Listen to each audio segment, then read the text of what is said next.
Hey guys, I hope you guys are doing well. I'm literally in my car just trying to get like a mental preparation. That sounds like a hemorrhoid cream. Isn't there a hemorrhoid cream like that? Preparation H. Oh my God, I'm not doing that. Okay. Anyways, I'm trying to get a plan, or just trying to be positive before actually going into the office. This video is just a little chit chat. Just wanted to kind of get a little bit of feedback from you guys, and then a book that I'm reading that I would like to share. Actually, I have a couple books that I'm planning on reading, and in the midst of that, I'm trying to juggle everything and studying and still trying to finish the courses. But this kind of, I wouldn't say delayed my courses for school for the interior design. It's a train. I don't know if you heard it. Everything happens for a reason. I'm a strong believer in that, and maybe this book was meant for me to read it and so I can apply it into the interior decor. This is a book that was recommended from my employer. He actually has not read it as of yet, but we kind of had like a little bit of powwow on Saturday, and one of the things that as an office, as a group, that we really pride ourselves on is like in our customer service and how we interact with people, and we want to treat our customers right, because we want our customers to be treated with respect. And also, like, I'm conducting the series with my sales team about confidence. So ironically, my boss, he's been holding onto these books, and then in light of all of our conversation and in confidence building, he brought out this book. So I currently read the first 2 chapters, and today I have the pleasure of hosting the first meeting. The book is an old book. It's called How to Win Friends and Influence People. Let me see if you can see it. All right, I'm literally in chapter 2. I actually started highlighting some key points that I'm going to bring up. I don't know if you can see that. And let me see.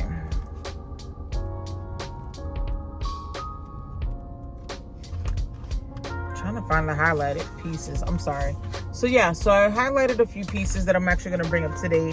The goal that my employer basically set out was for us to read from the beginning of the book, which is at the preface, and you have to read the preface in order to understand the book, because it's basically going to put the book in context so you kind of know what you're getting into, what you're reading, and why you're reading it.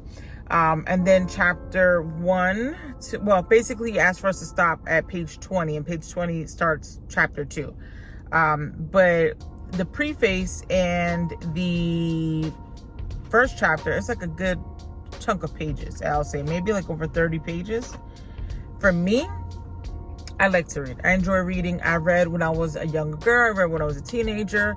And when I was pregnant, not with my first, not with my second, with my third child, I did, I wouldn't say a fast, because it was like a TV fast, I'll say.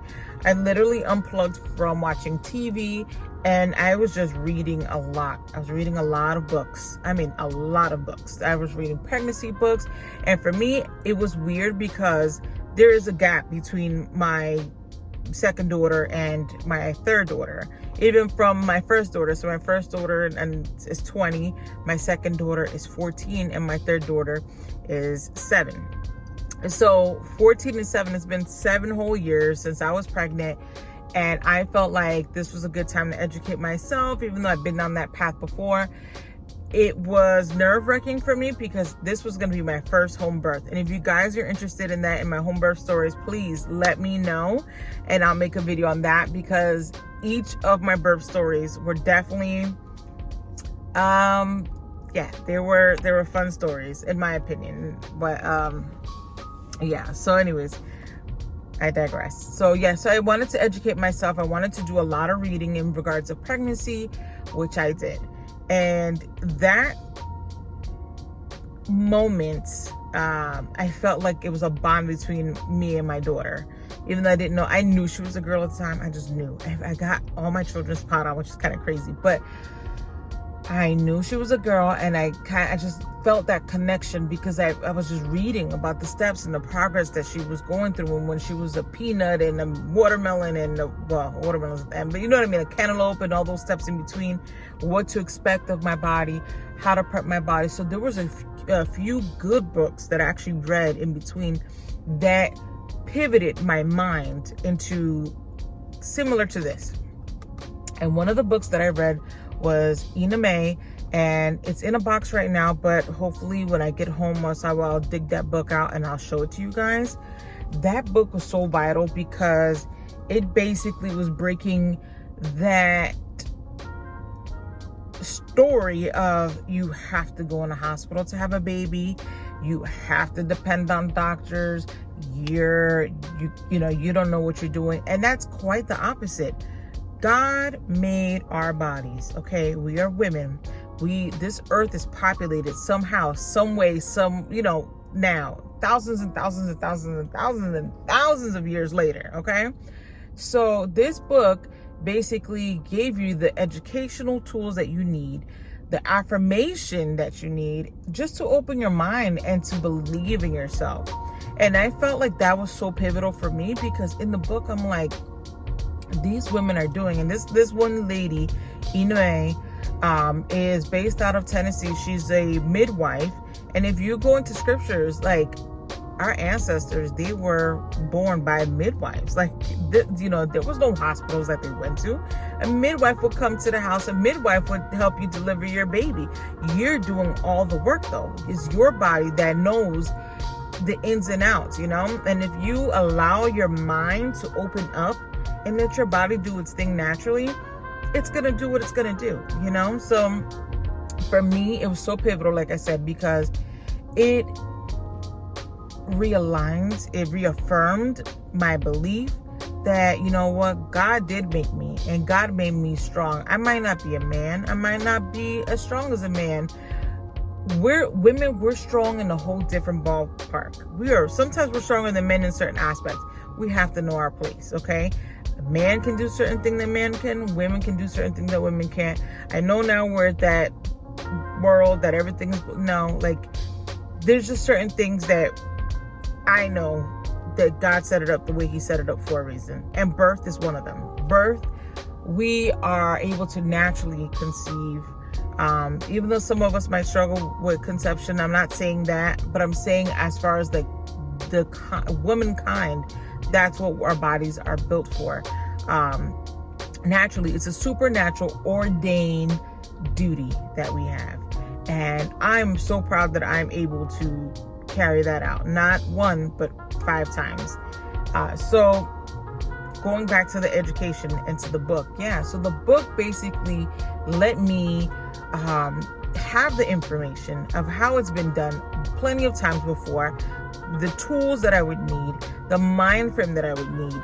It just gives you a different perspective. So highly recommend, even if you're not expecting, and even if you're a mom already, it's a good book to read because it just gives you those golden nuggets that you need to just know that even if you're doing something, you have a purpose. You have a purpose, and just tap into that purpose or ask God to reveal that purpose. So that's my little rant on that.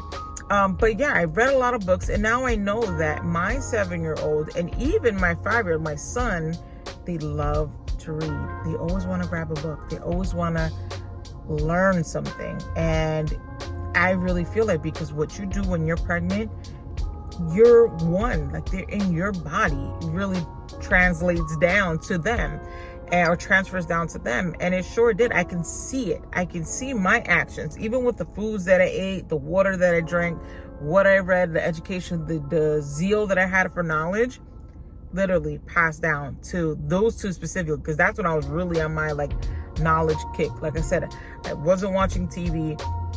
I purposely chose the movies that I was watching. I wanted to just watch positive things. I didn't watch anything negative, and just did a lot of reading. So I'm always open for a book. I always love reading. I've actually read the whole Bible front to back to front. The Bibles, the books that they took out, the Apocrypha. If you see my library, it's it's crazy. Yes. So both, and that's one common thing that both me and my husband have. We love to read. We love knowledge. Knowledge is power. Knowledge will set you free, my people. And this is straight up. And I'm not even trying to make it this type of video, but knowledge is power. The more you know, the better off you are.